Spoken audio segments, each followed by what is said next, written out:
जय महाराष्ट्र. आपण आता आहोत अहिल्यानगर जिल्हाधिकारी कार्यालयामध्ये. पावसामुळे अहिल्यानगर जिल्ह्यामध्ये खूप रस्ते खराब झालेत. आज जिल्ह्यातील विविध रस्त्याबाबतीत आज या ठिकाणी आम्ही शिवसैनिकांनी माननीय एकनाथजी शिंदे साहेबांच्या मार्गदर्शनामध्ये या ठिकाणी माननीय जिल्हाधिकारी तथा जिल्हा रस्ता सुरक्षा समितीचे अध्यक्ष म्हणजेच कलेक्टर साहेब यांना निवेदन दिलं आहे. अहिल्यानगर मनमाड हायवे नादुरुस्त आहे याबाबत शासनाच्या वेगाने हालचाली सुरू आहेत. अहिल्यानगर ते छत्रपती संभाजी महामार्गाच्या नादुरुस्तीबाबत आज या ठिकाणी निवेदन देण्यात आले. त्यामध्ये अर्धा भाग शासनाच्या ताब्यात आलेला आहे आणि अर्धा जो उर्वरित भाग आहे खडका फाटा टोल नाका केटी संगम ही टोल कंपनी राजरोस रस्त्याला टोल नाका वसूल करत आहेत. या रस्त्याची लांबी छत्रपती संभाजीनगर महामार्गापर्यंत आहे. केटी संगम त्या ठिकाणी वाळूंज शहराच्या अलीकडे टोल वसूल करतो आणि ती जागतिक बँक प्रकल्प विभागाच्या अधिकाऱ्यांच्या कक्षेत ती बाब येते. टोल वसुली सुरू आहे, रस्त्याची मात्र डागडुजी केली जात नाही. या बाबतीत आम्ही जिल्हाधिकारी महोदयांना या ठिकाणी निवेदन दिले व त्याबाबत जर त्या टोल नाका चालवणाऱ्या कंपनीने जर रस्त्याची दुरुस्ती ताबडतोब केली नाही तर आम्ही इथून पाठीमागे जसा टोल नाका बंद केला होता आणि टोल नाका बंद झाल्यानंतर जसं रस्त्याचं काम जोरात सुरू झालं होतं त्या पद्धतीने त्या टोल नाका प्रशासनाचं तोंड आणि नाक दाबण्याचं काम या ठिकाणी आम्ही करणार आहोत. या बाबतीत आम्ही आज जिल्हाधिकारी महोदयांना भेटून आम्ही चर्चा केली. त्यांनी आम्हाला आश्वस्त केलं की लवकरच या महामार्गाचं दुरुस्तीचं काम सुरू होणार आहे. तसेच नेवासा फाटा भेंडा कोकाना शेवगाव रस्ता नादुरुस्त झालेला आहे. या रस्त्यावर शासनाने अलीकडच्या काळात कोट्यावधी रुपयांचा निधी दिला. या रस्त्याला रोड फर्निचर केलेला आहे. आम्ही वेळोवेळी मागणी केल्यानंतर रोड फर्निचरही झालं, पण त्या रस्त्याचा जो दर्जा आहे म्हणावा असं झाला नाही. इतक्या कमी कालावधीत त्या रस्त्याला खड्डे पडले. ते खड्डे देखील आम्ही तातडीने बुजवण्याबाबत जिल्हाधिकाऱ्यांशी चर्चा केली. भेंडा रांजणगाव वडाळा रस्ता नादुरुस्तीबाबत व झालेल्या निकृष्ट कामाबाबतही या ठिकाणी जिल्हाधिकाऱ्यांशी आम्ही आज चर्चा केलेली आहे. नेवासा फाटा पिचडगाव गेवराई रस्ता नादुरुस्तीबाबतही या ठिकाणी आज चर्चा झाली. या रस्त्याबाबत आम्ही गेले अनेक वर्षापासून निवेदनं देतो आणि रस्त्याला डागडुजी होते. रस्त्याला नवीन निधीची गरज आहे, नवीन रस्ता होण्याची गरज आहे, पण शासन जोपर्यंत निधी उपलब्ध करू देत नाही तोपर्यंत किमान का होईना आम्ही तोपर्यंत खड्डे बुजवण्यास बाबत जिल्हाधिकाऱ्यांना आग्रह धरला.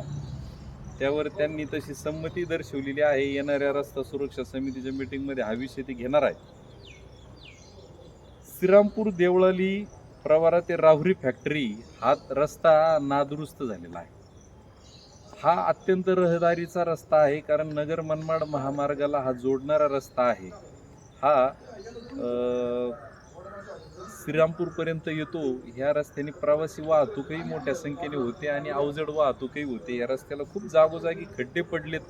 या रस्त्यावरती ओढे नाले पूल खूप आहेत. या रस्त्यावरील असणाऱ्या ओढ्या नाल्यांवरील असणाऱ्या पुलांची दुरुस्ती करणं गरजेचं आहे आणि ह्या रोडला उत्तम दर्जाच्या रोड फर्निचरची मागणी या ठिकाणी आम्ही केली. श्रीरामपूर MIDC फाटा म्हणजेच आपण त्याला वाकडी फाटा म्हणतो, गणेशनगर कारखान्याला जाणारा रस्ता श्रीरामपूर तालुका हद्दीपर्यंत अपूर्ण राहिलेला आहे. तिथून पुढचा रस्ता आम्ही वेळोवेळी आंदोलनं केली. आपण या ठिकाणी मीडियाच्या माध्यमातून सर्व नागरिकांनी ते आंदोलनं पाहिलीच आहेत.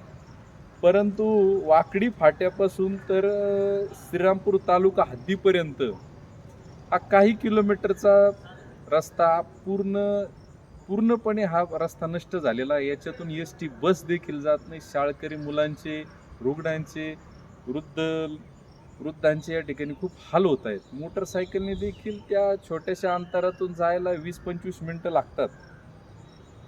नेवासा तालुक्यातील राजेगाव या गावाला 40 वर्ष होऊन गेले. 3 बाजूने रस्ता आहे, पण 40 वर्षापासून आतापर्यंत ह्या गावाला रस्ता मिळालेला नाही. ही बाब देखील आम्ही जिल्हा अधिकाऱ्यांच्या लक्षात आणून दिली. जिल्हा अधिकाऱ्यांना त्या ठिकाणी आम्ही सांगितलं, राजेगावमध्ये साधारण जर बघितलं तर अर्ध गाव म्हणजे अर्ध्या गावातून जाणारा रस्ता हा नदीतूनच जातो आणि नदीमध्ये कमरे इतकं पाणी आहे आणि या कमरे इतक्या पाण्यातून विद्यार्थी, महिला असतील किंवा वृद्ध माणसं असतील, या रस्त्यातून जावं लागतं. त्याच्यातून त्यांना वाट काढावी लागते आणि जर तिथून पुढची जर लांबी बघितली तर महामार्गापर्यंत, संभाजीनगर महामार्गापर्यंत येण्याची जी लांबी आहे ती देखील पूर्णपणे नष्ट झालेली आहे. आणि राजेगाव ते घोडेगाव हा रस्ता देखील पूर्ण, हा रस्ता रस्ता राहिलेलाच नाही, सगळं खडीकरण उघडं पडलेलं आहे, जागोजागी खड्डे झालेले आहेत. तीनही बाजूने रस्ता करून देण्याची मागणी आम्ही या ठिकाणी केली. तसेच नेवासा तालुक्यातील सुरेगाव, म्हणजे सुरेगाव आपलं नेवासा ते श्रीरामपूरला जाणारा जो महामार्ग आहे त्या महामार्गावरती सुरेगाव लागतं. त्या सुरेगाव ते त्या महामार्गावरचं जे अंतर आहे त्या अंतराचा पूर्ण रस्ता निकृष्ट, म्हणजे पूर्ण नष्ट झालेला आहे. तो रस्ता या ठिकाणी आम्ही गेल्या 2 वर्षापूर्वी खड्डे बुजवून दिले होते, पण आज रस्ता तातडीने नवीन करण्याची आवश्यकता आहे. या रस्त्याबाबत ही आम्ही आज या ठिकाणी निवेदन दिलं. आज जिल्ह्यातली परिस्थिती पाहिली तर पाऊस सर्वाधिक आहे आणि पाऊस थांबूपर्यंत जर रहदारी अशीच खड्ड्यातून सुरू ठेवली तर कित्येक नागरिकांचे प्राण जातील. म्हणून आम्ही एक छोटासा का होईना एक प्रयत्न म्हणून जिल्हाधिकाऱ्यांना या ठिकाणी ती जी काय खड्डे पडलेले आहेत त्या खड्ड्यामध्ये किमान तोपर्यंत पाऊस उघडूपर्यंत चुनखडीचा मुरुम तरी त्या खड्ड्यामध्ये भरा आणि कुठे दिशादर्शक फलक तुटले असतील, कुठे डिवायडर फुटले असतील त्या ठिकाणी रंग द्या, काहीतरी अशी व्यवस्था करा की रात्री वाहन चालवताना त्या रस्त्यावरून जाणाऱ्या वाहनधारकांना त्या रस्त्याची दिशा समजली पाहिजे, अशी मागणी या ठिकाणी आम्ही केलेली आहे. धन्यवाद मित्रांनो. जय हिंद, जय महाराष्ट्र.